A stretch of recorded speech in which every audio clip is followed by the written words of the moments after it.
KBLA Talk 1580. We're proud to be celebrating 4 years on the air, but we know we could not have made it this far without you. We work hard every single day to curate conversations that will enlighten, encourage, and empower you. So, from all of us at KBLA Talk 1580, a big thank you for your love and support. You don't know how much you mean to me. And by the way, if your smartphone did not update automatically, be sure to download our brand new KBLA 1580 app. We think you'll love all the new features, including new ways to send us photos and video in real time, whenever news breaks, while we're on the air. It's a new dawn, a new day for KBLA Talk 1580, and we're glad you're on this journey with us. You never turned away, you were right there. And I thank you, thank you.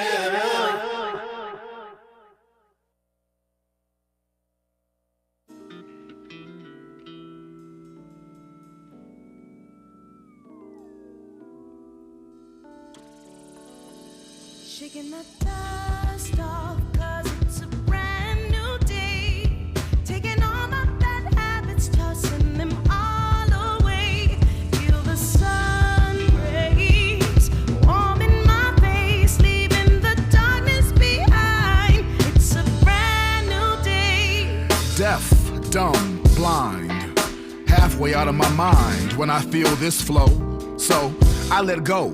Like, look, ma, no hands, as I search to overstand my inner child gone wild. See, we throw tantrums that temper the cold of the winter. It's into the dragon when my spiritual center starts swagging. Wing Chun over lost ones who live for bragging, but no substance. Let me interrupt this with a public service announcement, a denouncement of all that threatens to weigh me down. Just to get by, just to get high enough to shed these tears of a clown. Running around, running away, running astray, aimless, shucking the self-control that could have tamed this from the get-go. An Amber Queen once told me that I say can't and I don't know more than she'd expect from a king, and that there's nothing sexy about resurrecting negative thought patterns that no longer serve my growth and potential, no matter how instrumental they once may have been in motivating my mojo. Life is my martial art, and this mic be my dojo, and I now know experientially that life without a game plan is just so-so. So excuse me as I kiss the sky, spitting poems of gratitude to the Most High. Dust off, 'cause it's a brand new day. Taking all my bad habits, tossing them all away. KBLA Talk 1580. The voice you're hearing, of course, is the voice of Malcolm Jamal Warner, the tremendously gifted and accomplished actor. There he is. Such a familiar voice to many of us because of his work. Foundationally on The Cosby Show, but on many other projects, of course. You know, if you worked in this business, as I have, I'm a member of the Screen Actors Guild, gone on auditions and actually booked some work here and there. You know that it is not common, the kind of success that this man had, the kind of sustained impact on the culture, starting with The Cosby Show in the 1980s. He drowned while swimming near Limon, Costa Rica, according to that country's judiciary investigation department. And we are going to spend some time sharing our thoughts, our memories. You are invited in at 800-920-1580. Tavis Smiley will be tributing Malcolm Jamal Warner next hour with some interviews and his own words. I'm being joined now by our own resident content creator, entertainment reporter. She's a trusted resource in Hollywood with a unique point of view and a flair for words. She's the host of RSVP with Jill Munroe on this radio station. Jill Munroe, good morning. Good morning, Dominique. How are you? I'm blessed. How are you doing? I'm good. Yeah. This was just really unexpected. obviously out of the blue. You know, a person of 54, which is relatively young to be passing away,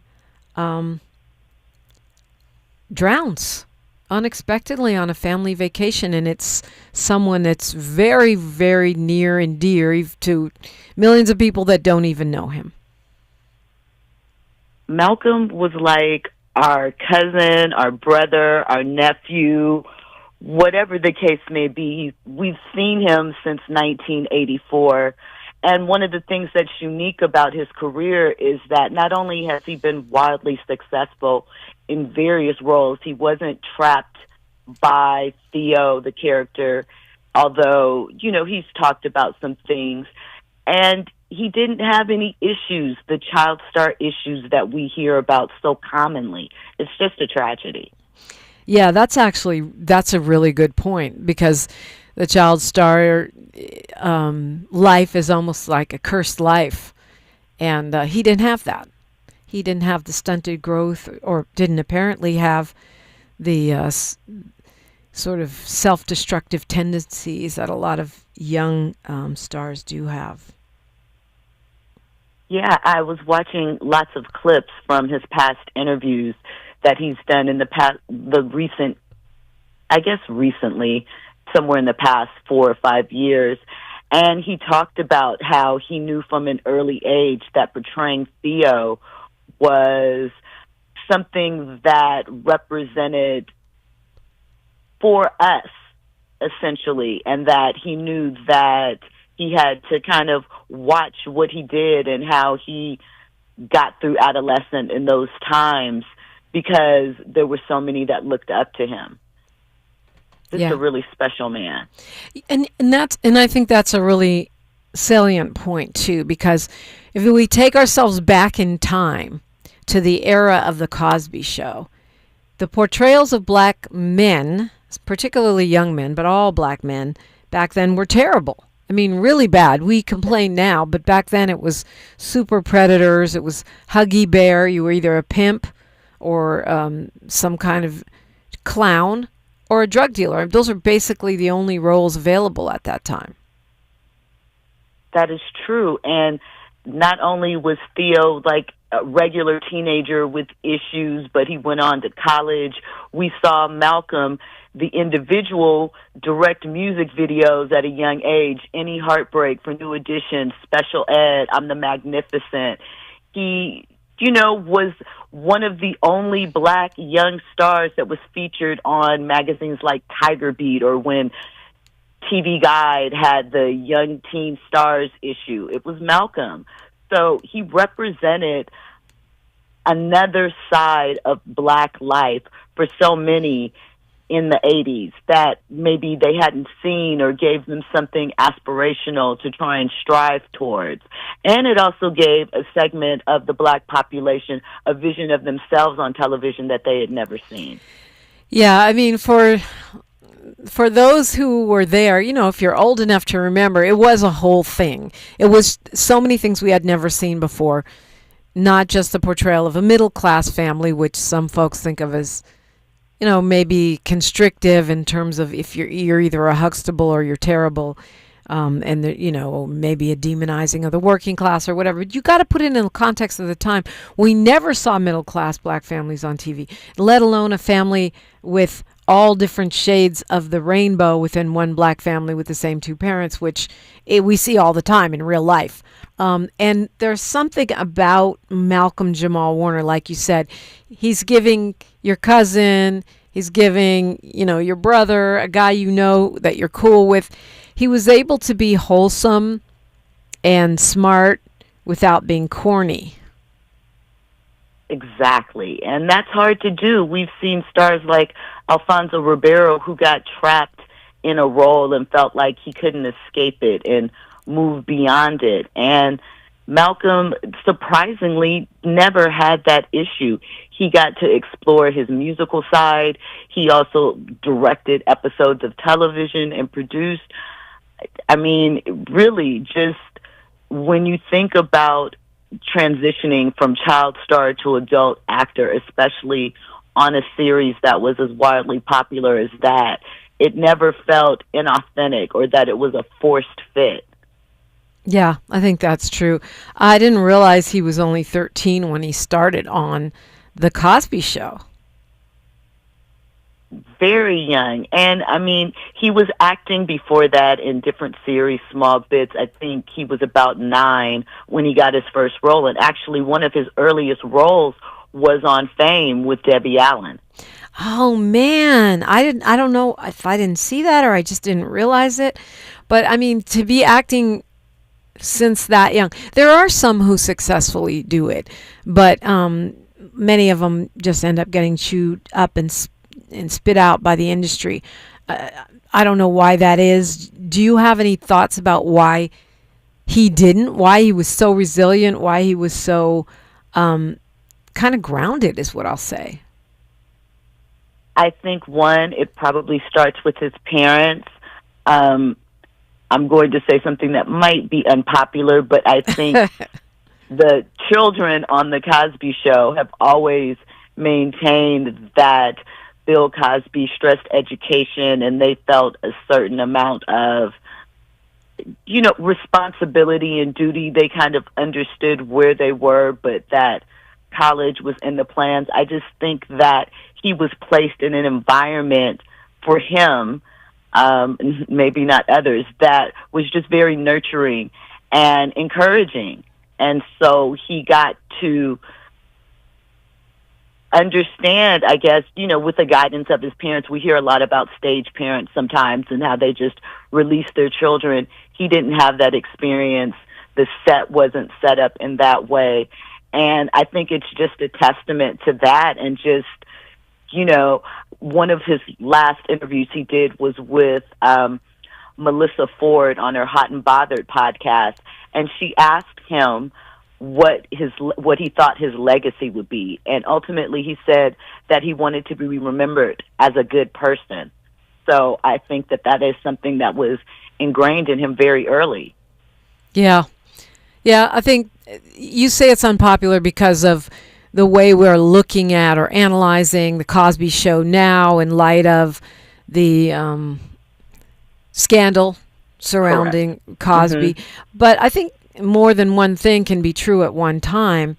Dr. Cosby's work with children was and is renowned. I mean, the Fat Albert Show, his lectures on children, and whether some people found them condescending or not, his attempts to elevate the black family unit, even aside from all of that, just watching Dr. Cosby talk to children, clearly he knows a lot about kids and raising kids, and many of the values and methodologies, parenting methodologies that were put forth on that show are solid as hell. Very much so. And I think that it showed a lot of people a different way of parenting. Right. And I just think that there was a benefit for him to that allowed him to explore. He went to Berklee College of Music. So I just think that he was very well-rounded and managed to avoid those pitfalls, women, alcohol, drugs, late nights. And I think that starts with the early environment that he was placed in. Yeah, well said. And also, if you look at the Cosby, most of those Cosby actors, those that were kids on that show, did really, really well. I mean, most of them. They did. Yeah. Yeah. Which is unusual for one show to have that many people who go on and continue to be stars, to be entrepreneurs, to branch out into other aspects of entertainment. Jill Munroe is with me. Thank you for joining this morning, Jill. We're paying tribute in our own way and inviting you to do the same to Malcolm Jamal Warner, who made his transition on yesterday, being out with his family on vacation, and just a tragic accident, drowned off the coast of Costa Rica. You're invited. Share your memories, your thoughts, what you loved about him when we come forward. 800-920-1580. I'm Dominique DiPrima reporting for KBLA Talk 1580. The station you turn to when you've had it up to gear with cultural incompetence. KBLA Talk 1580.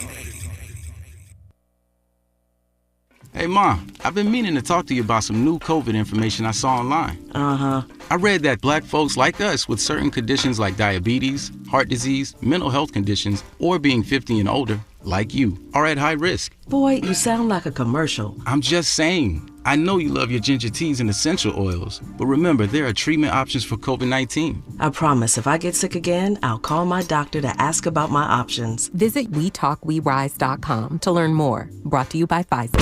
Well, thank you. Yeah. At KBLA Talk 1580, we're proud to be celebrating 4 years on the air, but we know we could not have made it this far without you. We work hard every single day to curate conversations that will enlighten, encourage, and empower you. So, from all of us at KBLA Talk 1580, a big thank you for your love and support. You don't know how much you mean to me. And by the way, if your smartphone did not update automatically, be sure to download our brand new KBLA 1580 app. We think you'll love all the new features, including new ways to send us photos and video in real time, whenever news breaks, while we're on the air. It's a new dawn, a new day for KBLA Talk 1580, and we're glad you're on this journey with us. You never turned away, you were right there. Thank you, thank you. Want to extend that barbershop shave at home? Try Gillette Skin Guard, designed specifically for men who battle shaving irritation. With this irritation defense bar, 2 comfort blades, and a touch of aloe, it helps avoid shaving bumps and irritation, leaving me looking my best. I find it perfect for when I need a clean, fresh look, especially between barber visits. Tailored for black men, it's easy to use and offers the comfort my skin deserves. Stay confident between cuts with Gillette Skin Guard.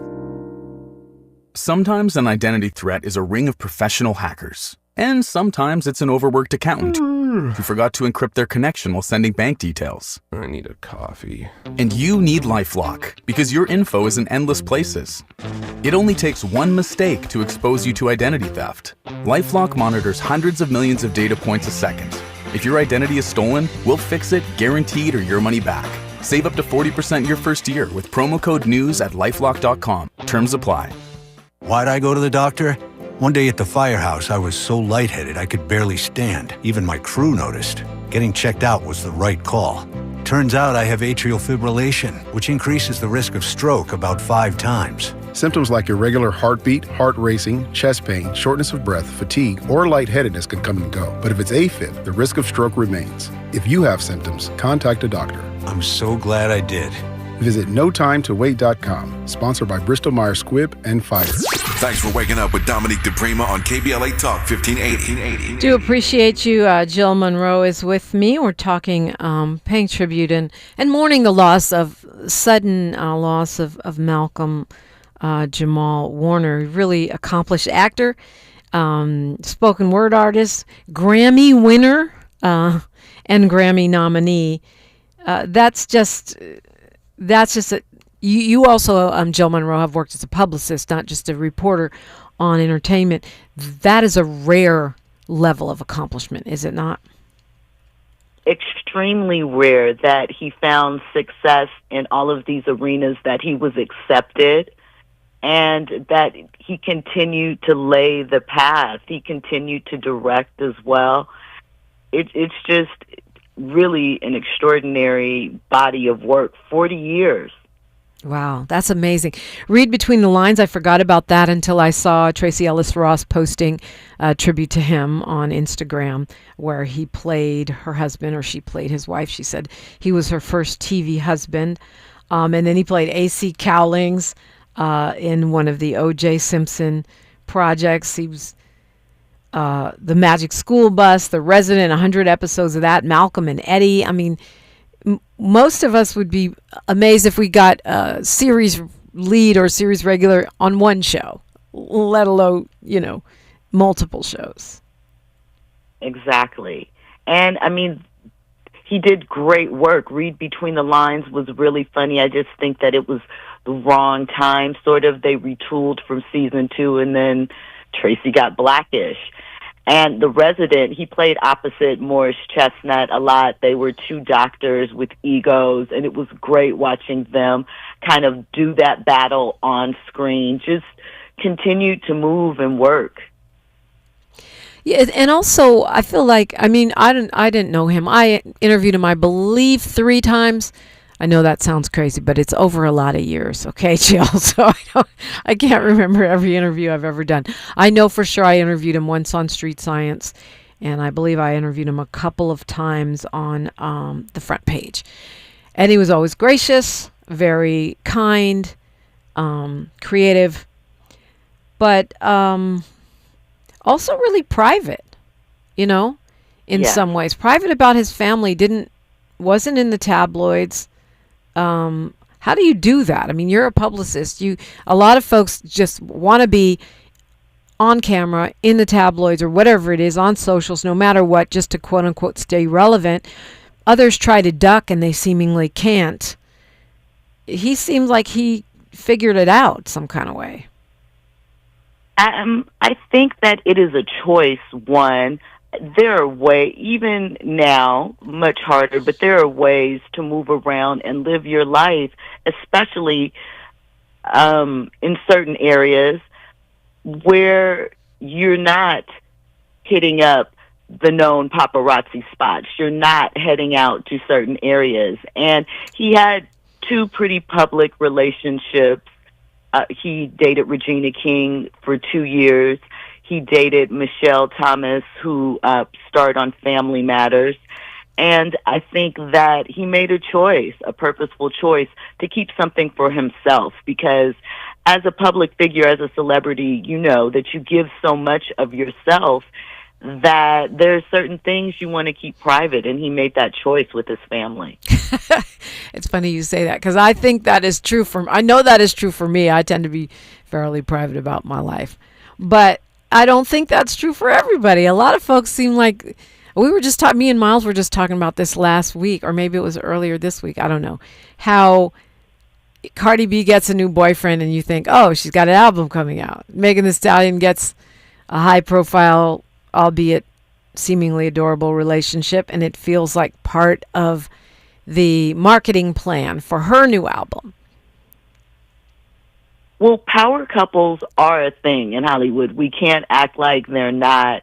We can't ignore that. It definitely happens. There are PR relationships. But I think, again, it's a choice. It's how you want to use your image. It's very different now, where people are supposed to seem relatable, or that social media as an influencer almost is as much a part of the work as whatever your craft is.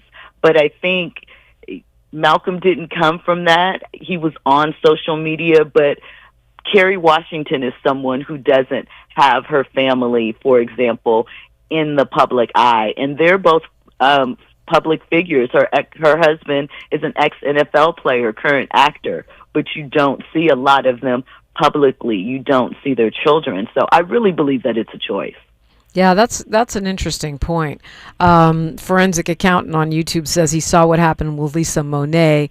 She and Lenny had no peace. I mean, yeah, not to mention Jason Momoa. Yeah. And that's just one example. Let's go to Bill calling us from L.A. Hi, Bill. You're on with Jill, Munroe, and Dominique. Hi, what's on your mind this morning? Good morning. Oh, I'm just very devastated about that young man, you know?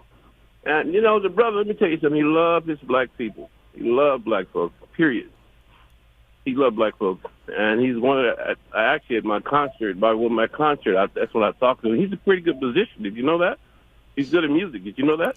Yeah, well, he has a Grammy and a couple nominations, I think, at least. Yeah, I just hope his wife, she's there to actually see that. Oh, my goodness. I don't know whether he had a life jacket on or not, but he's gone now. But we're going to carry on. He loves his black people. So I'm going to go a little saddened about that. You guys take care. God bless. Yeah, that was definitely Big Phil, not Bill. Not quite sure. That was a typo, but we know who you are, Big Phil. Take care. Take care. Yeah, you know, Jill, I kind of feel like folks are going to be... I saw some people crying over this yesterday. I think disproportionately impacted, even if they never knew him, because he did feel like part of our growing up, part of the fabric of our lives, like you said, almost like a cousin or something. I mean, you think about just how long we've seen him. We've seen him go from a child to a man, and the Cosby Show at its height was the #1 TV show in the country. We're talking limited cable, not at all like it is now where there's so many options and choices. Everyone was watching the Cosby Show Thursday nights at 8 p.m. So he is someone that we are very familiar with. He always seemed easygoing, easy to connect with. And so I think that it feels like a family member. It really feels like a loss.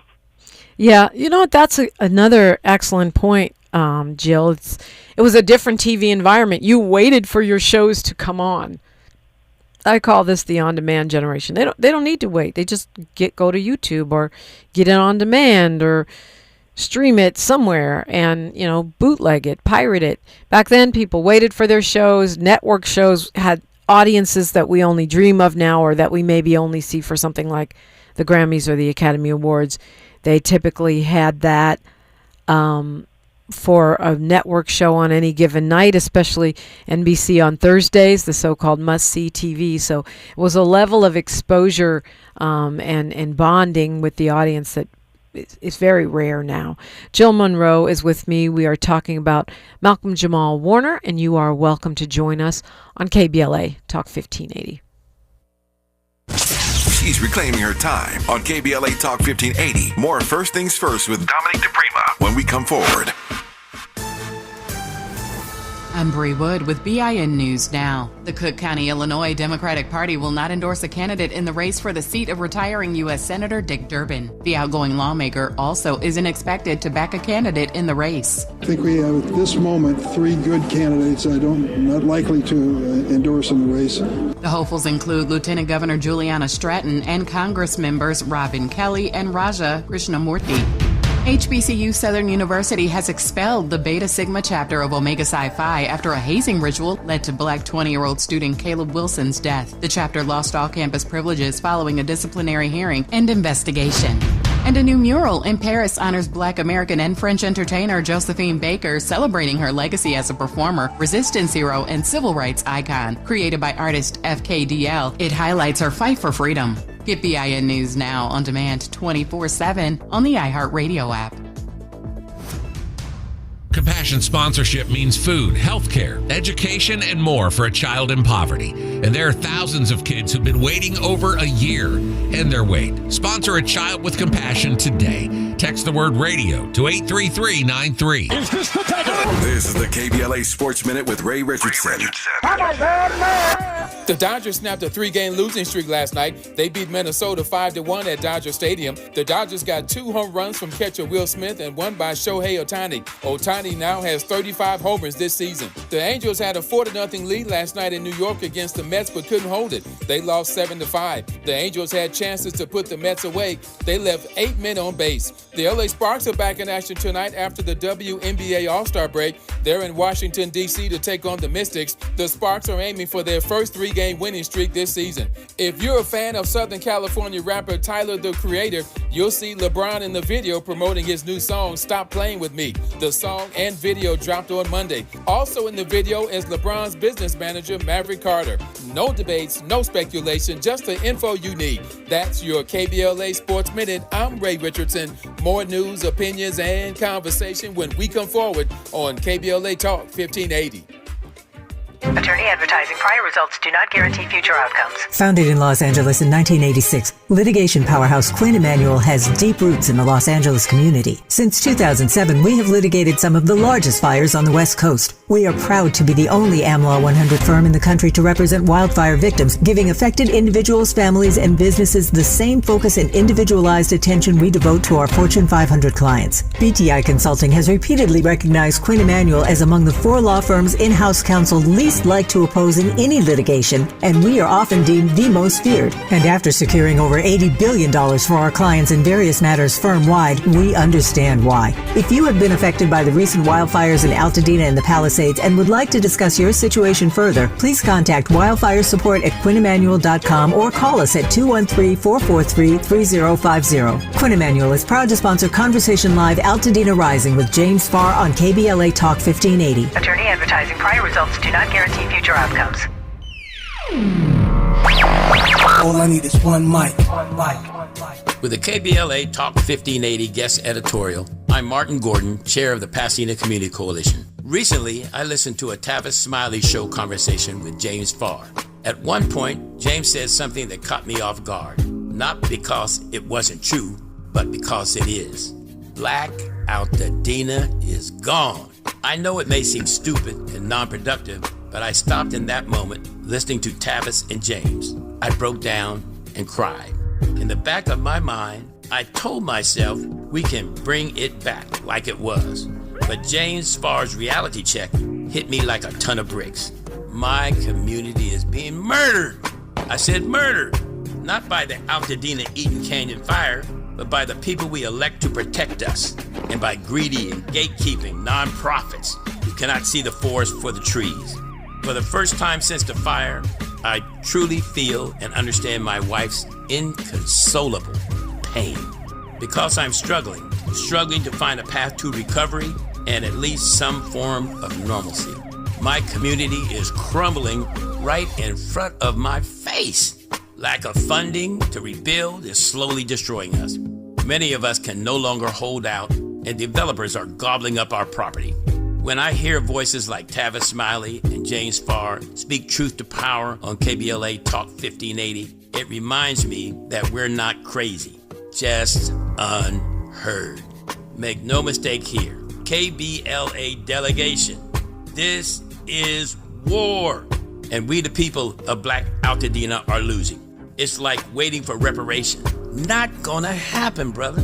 In this new orange man world, no one, no entity is persuaded by right or wrong. There is no consequence for doing the wrong thing, and no accolades or support for doing the right thing. Will war-torn Black Altadena survive? Your guess is as good as mine. But what have I got to lose? I'm in my 70s and don't have time to wait. Dr. Martin Luther King Jr. once suggested that riots break out when people have no hope. But there's nothing left to burn down in Altadena. I wish I could say I remain hopeful that my beloved community will rise again like a phoenix from the ashes. I wish I could. With a KBLA Talk 1580 guest editorial, I'm Martin Gordon, chair of the Pasadena Community Coalition. Pasadena Community Coalition at gmail.com. Reach out to me. As always, we welcome your feedback. This is KBLA Talk 1580, where hate loses and love wins. It will come to pass. Hey, you better tell your story fast. And if you like it, it will come to pass. Hey, yeah. Cries of young lives sing silly songs of laughter in the life after hurt, ego, and misguided pride, which lead to lies the soul can no longer stand to bear. But I see 20 children standing there, beaming bright in angel light as they take flight. Together they smile, the type sunlight that makes the devil backtrack into his lair. Yeah, these young souls are soothsayers, spiritual players, accelerated graduators of this game called life. Spitting 16s, making Biggie breakdance and frankly seem like Layla's dad, with 10,000 other souls watching true love withhold nothing. Malcolm Jamal Warner, he got a Grammy for that tribute on the Robert Glasper Experience. Jill Munroe, she's on weekdays from 6 to 7. I know you know that, with our entertainment news and interviews, stars you love, and so much more.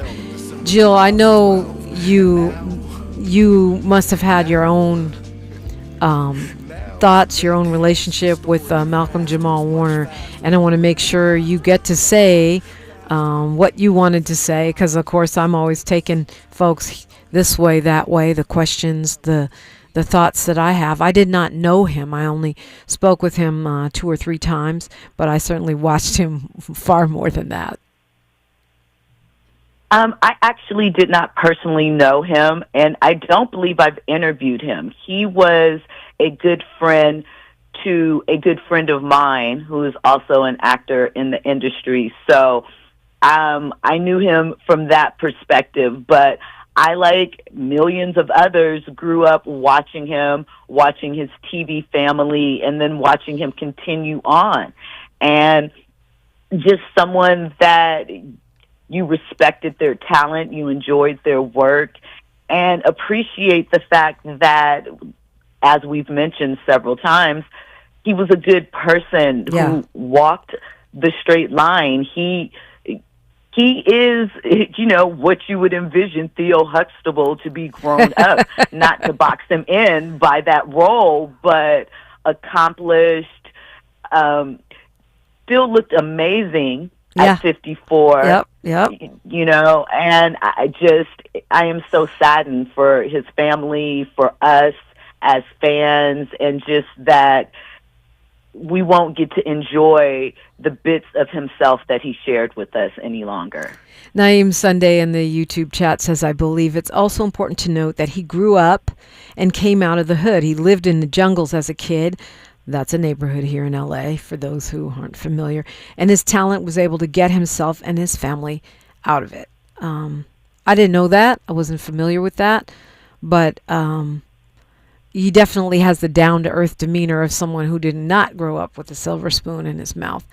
A friend of Malcolm Jamal Warner is on the phone right now. She's an activist, Indigenous and African-American activist, Queen Yonajaha. Good morning. Good morning. Thank you so much for doing this. This is phenomenal. Well, yeah, I mean, it's the least we can do. You knew Malcolm Jamal Warner personally. Yes. I was so honored to meet him through my friend Kimberly Latrice Jones, who is a New York bestseller author and as well as an organizer, activist. She wrote How Can We Win? She went viral with that same speech of How Can We Win? And you all better be happy that we are asking for justice and not revenge, was her slogan. And he started following her on social media because, of course you went viral, but he was just in awe of grassroots organizers. And she was like, you have to meet my sister, Queen Yonajaha, and we went to his show. He actually has a band that was just like the Roots with mixed in. I mean, they're just an amazing band. And so I met him, and from there, I mean, we just became really good friends. He lived here in Atlanta, Georgia, with his wife and his daughter. And he loved the support system that he received from Atlanta. He used to spend summers in Chicago, so that is something that with his grandparents. So that was something that we had in common in regards to that, as well as many other things. One thing about Malcolm is that he was very private, very, very private. As you all know, I mean, many people are trying to figure out who is his wife. And it was because of the fact that he loved his privacy. I was very honored to meet his daughter, just a young, beautiful little girl. And so my prayers are with his daughter and his wife. And he loved traveling, very spiritual.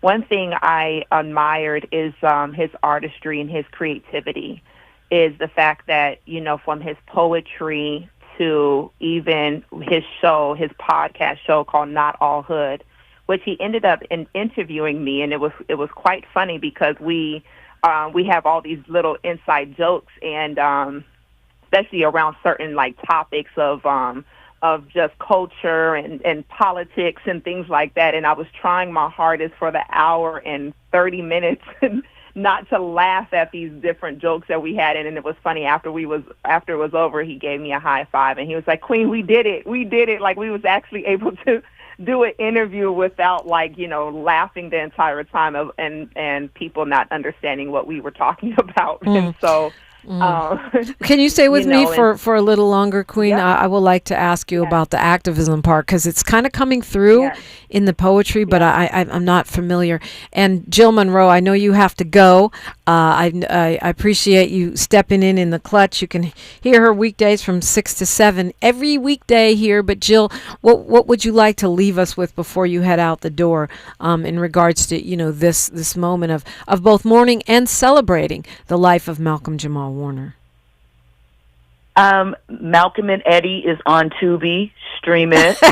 Check out some of his other work. The Resident is on Netflix. And we are saddened. Again, it feels like the loss of a family member. Queen, I'm going to be listening in to hear your story. I'd love to hear more, as Dominique mentioned, about his activism, because that's another side of him that not a lot of people may have gotten to experience. So I just say take this time to dive into areas of him maybe that you hadn't experienced before, and just appreciate someone who was what they said they were, that delivered on all. He didn't even make promises to us, but delivered on promises we had for him in our own mind. So well said. You talk about the idea of under promise, over deliver.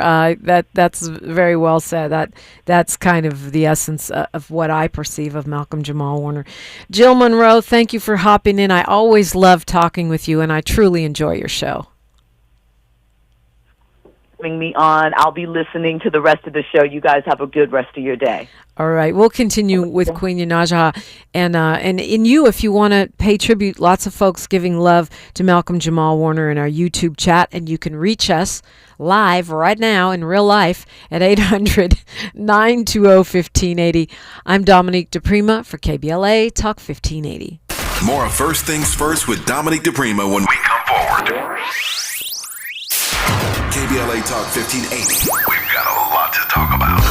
KBLA Talk 1580 is committed to self-care and community well-being. Walk Good LA was formed in June 2020, inspired by the Black Lives Matter movement and the beginning stages of the COVID-19 pandemic. What began as a few minutes of breath work and yoga meditation before protests against police brutality turned into a safe space for the community to heal in hard times. The immensely positive response from the community transformed the momentum into a movement. Today, Walk Good LA is a Black and brown-led community wellness organization based in Los Angeles. They provide spaces for healing through community yoga classes, guided meditations, hikes, run clubs, and other activations throughout Los Angeles that attract hundreds of members weekly. With the help of Propel and Michael B. Jordan, they now have a yoga and wellness studio in Los Angeles called the Walk Good Yard. To join their mailing list and connect with healing spaces, please visit walkgoodla.org. That's walkgoodla.org.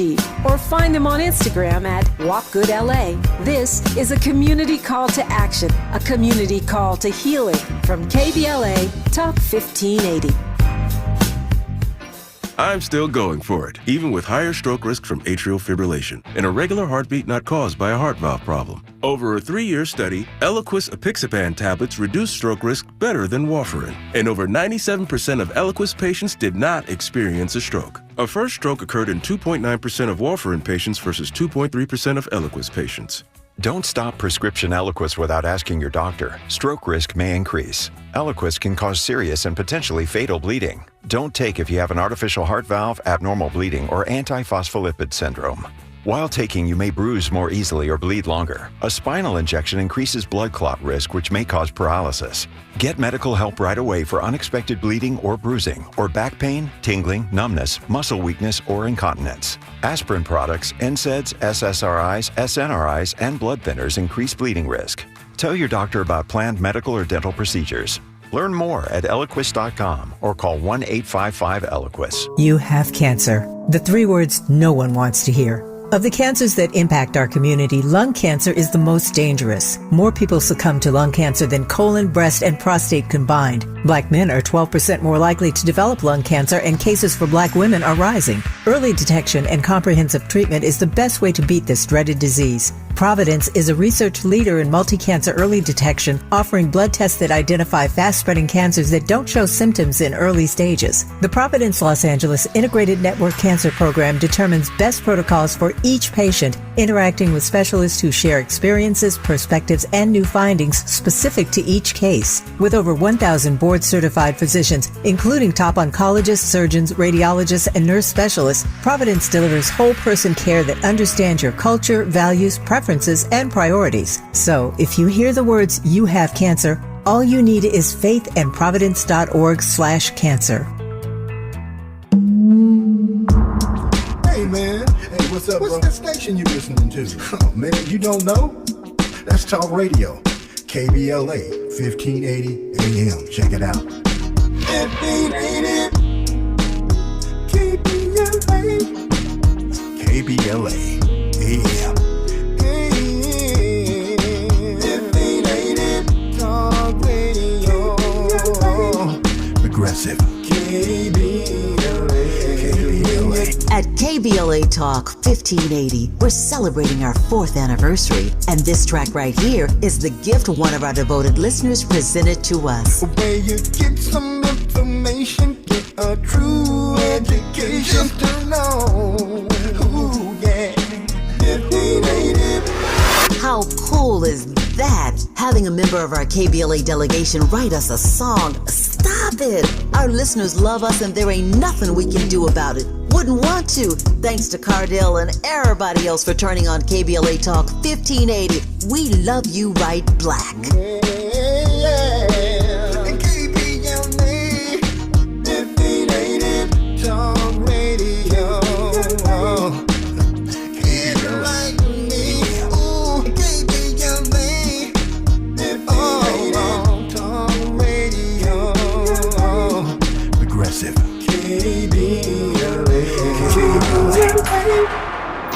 The conversation continues right now with Dominique DiPrima on First Things First. Yeah, I was doing some doom scrolling last night on Twitter and Instagram, and the tributes to Malcolm Jamal Warner are truly varied. Lots of different folks for lots of different reasons, and very positive. It's a lot less sort of fakey than some of the tributes that we get when folks make their transitions. We're paying tribute to Malcolm Jamal Warner today, and I was surprised, Queen Yunaja, how you're an activist both as a First Nations, your First Nations and Black mix and blend, and you are very active in both worlds and as well as where they intersect.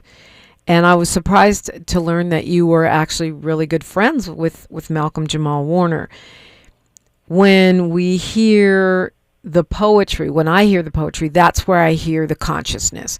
You know, yeah. When he's playing on a show, you know, Malcolm and Eddie or Cosby or whatever, that's the script, and he's showing his brilliance as an actor and as a comic mind. Mm-hmm. But when you hear his poetry, that's coming out of his consciousness, and it seems like there's very much of an activist mindset. Yes. Yes, I think it's also where he comes from.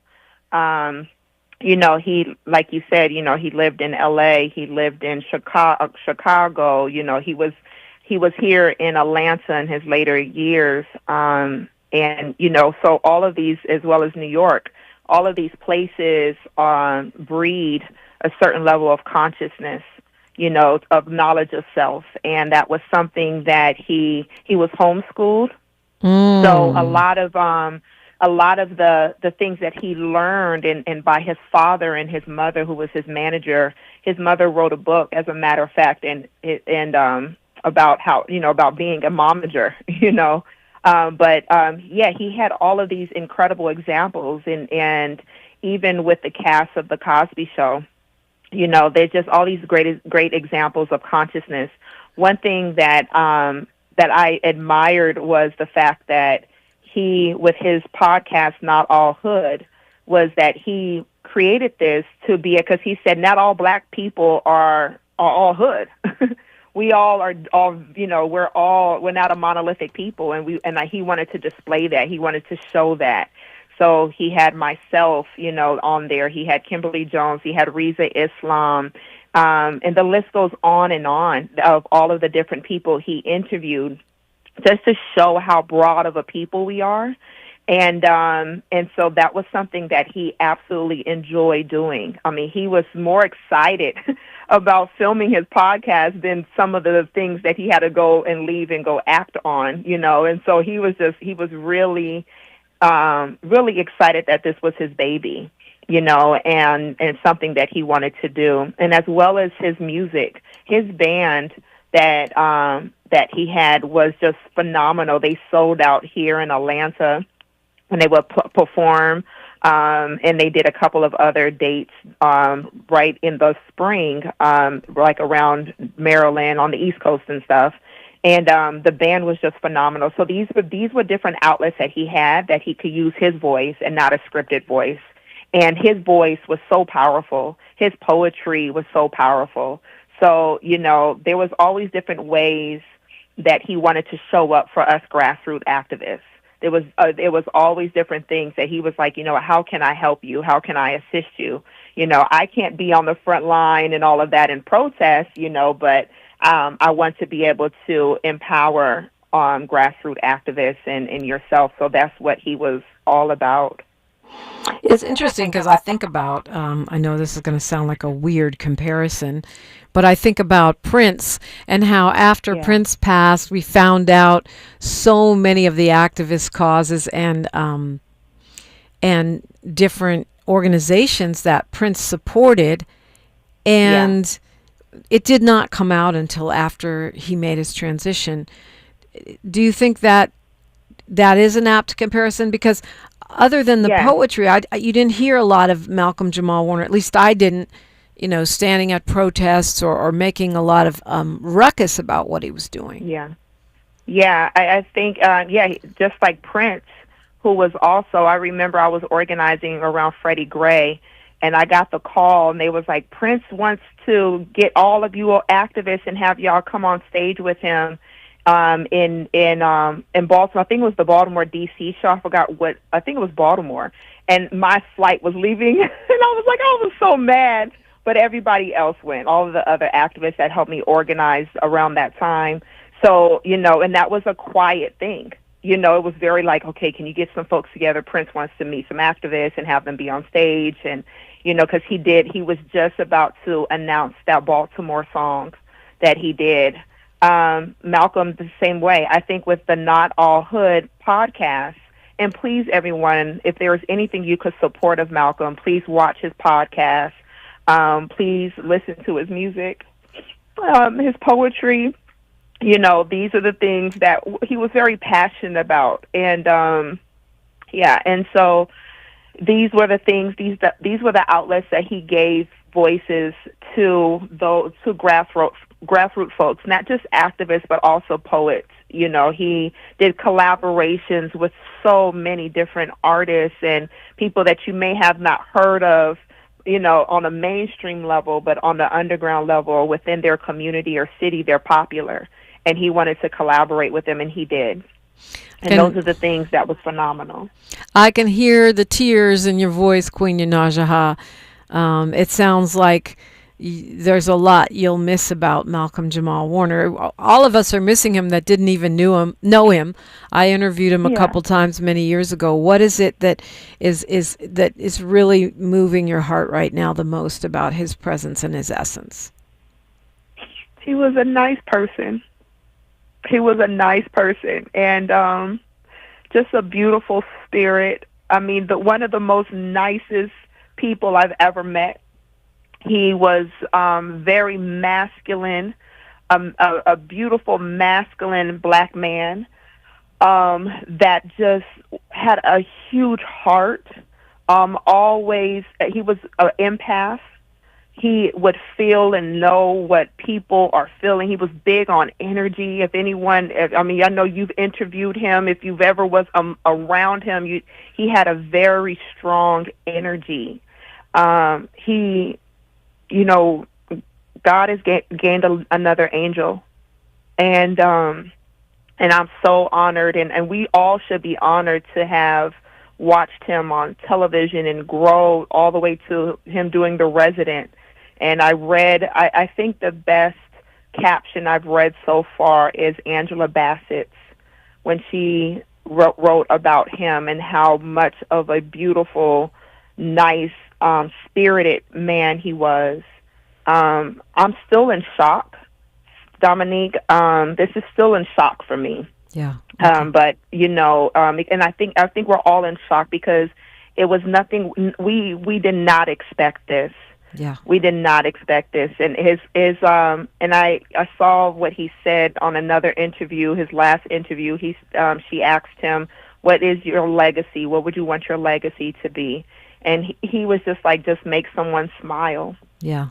And just, and that's what he did. I every time I was around him, every conversation we had, I was just always teasing from cheek to cheek because that's how he conveyed that. He would send me conspiracy theories.